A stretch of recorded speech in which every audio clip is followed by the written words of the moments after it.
Well, it's a rainy day, and I figured I'd save this truck video for a rainy day. So, get to see the condensation off of the exhaust. Look at that little tiny tailpipe. I don't even know if you can see it.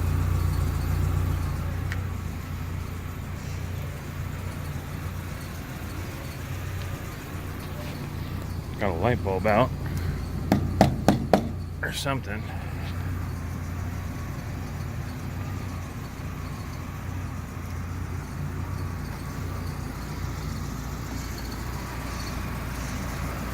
Got the frost going because the windows are fogging up.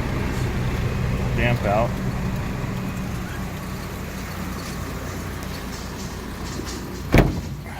I shut the doors hard because the seals are so tight.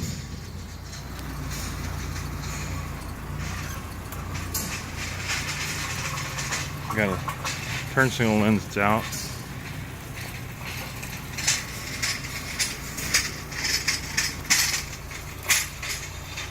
Most of the lights work.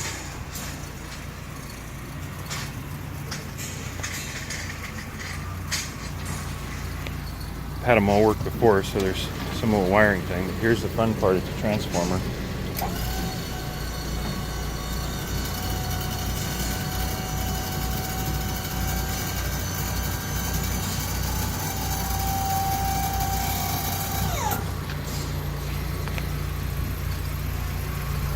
Got a brand new spare tire.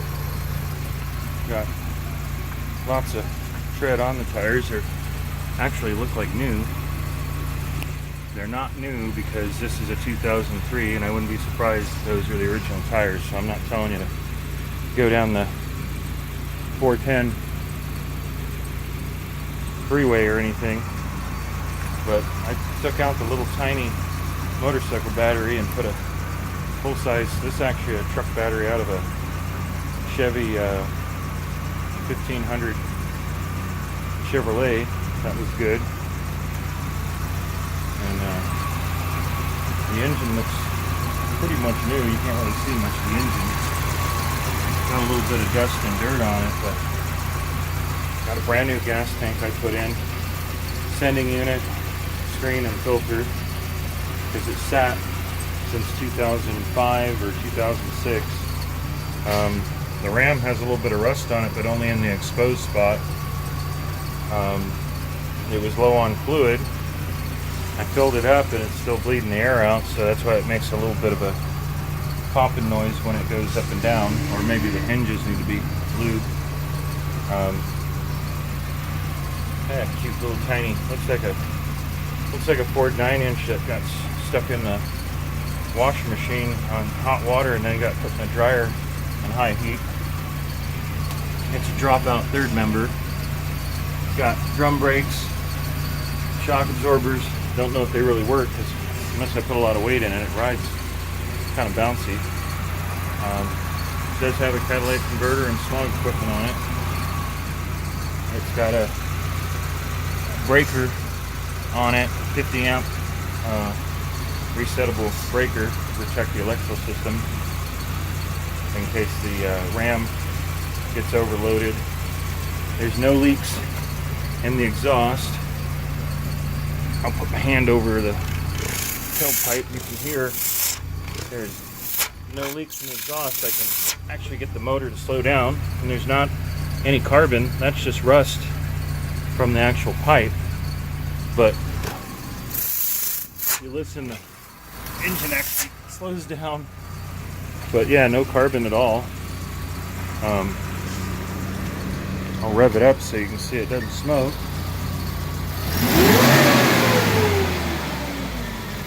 Just condensation because it's wet out. It's got intermittent washers. For some reason the squirter doesn't work, but I got a feeling there's probably some junk in these little orifices because I did hear the motor run on the washer pump. Has a dent here, and the front bumper wasn't on it when I got it, so I remounted it. I didn't use the original brackets It's got high beam and low beam headlights, and they do work, and the passing feature works. Turn the windshield wipers off, even though it's got new blades. I don't want to ruin them, but let's see if the squirter works. Yeah, you can hear the motor on the squirter, but it just doesn't want to work. So, and here's the turn signals. Right turn signal. Put this down to see the other turn signal. Has a little buzzer that lets you know, get the kids out from under the sandbox before you drop it. It's got an 8-foot bed.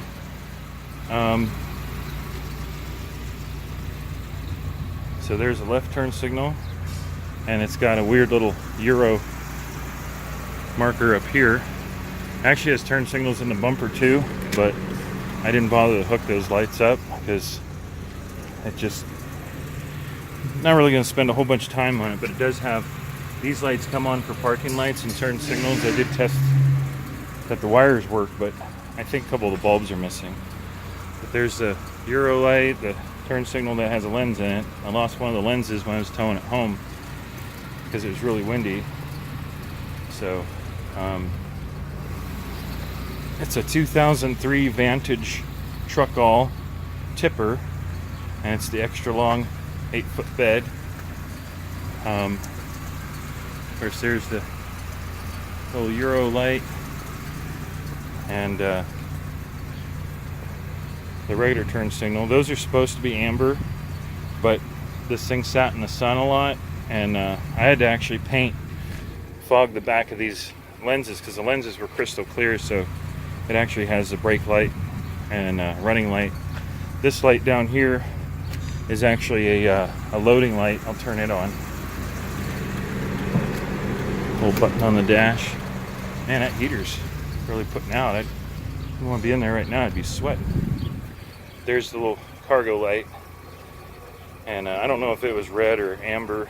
I got a feeling that wasn't even a cargo light. That was for a light, so when you're sitting on the side of the road when it's parked at night or when it's foggy. Because since this is from the eastern seaboard, if you were to park this on the side of the road, you wouldn't want to get run into by a bunch of people who drinking and driving, because I guess there's a lot more of that overseas. Got mud flaps on it. One of them, I keep forgetting to untuck it from under the tire. It's supposed to sit here, and of course you can see where I got some rub on it, little speed clearancing. But all these sides will drop down, so it's just a flatbed, and they all actually come off, but they're a pain in the ass to put back on, so I never take them off. But it's got all the really cool latches on it. Everything works. It's tight. It's got a headache rack up there that you can strap some stuff down. I don't know what these are exactly for. They're probably to put pipe or rods, or I don't know, maybe it's to lift up the bed to take it off. It's got a neat little step that's obviously for somebody a little smaller than me to get into the bed. And it's got cool little bumpers on here, so when the sides are down, I'll take one of the sides down. These are weird. You gotta put this up, drop that down, undo this, disengage it, and then this one, and then it's fun doing it one-handed. But these, of course, all drop down, and again, I'm not going to take them off because they're a pain in the butt. This is a counterweight I put in it. This is actually full of lead. It's a steel bar full of lead because this thing rides kind of rough on the road. I've been down the road. It does about 54 miles an hour. I was told these little trucks aren't supposed to do more than 35, but I don't know why. This one does about 54 miles an hour, and it does ride pretty decent when there's a load in it. Oh, see? I keep forgetting about these little goofy things. These keep the sides, I guess, from falling down.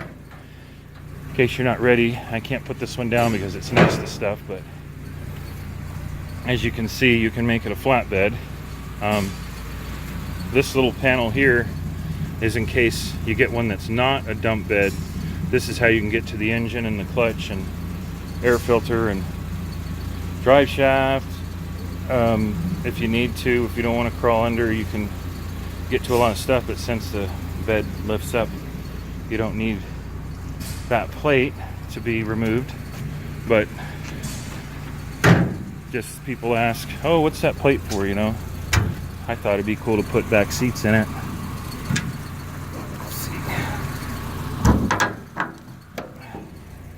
And of course those lock in. And then this goofy thing. I guess it's purposeful, but it's just, if you forget about it, I'm sure you'd bend the crap out of it. And again, try and do something with one hand. I'll do that in a second.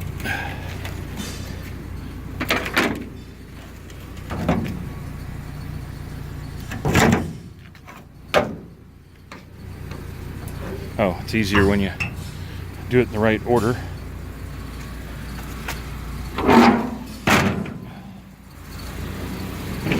So this would be a good little truck for a ranch or a private community, either for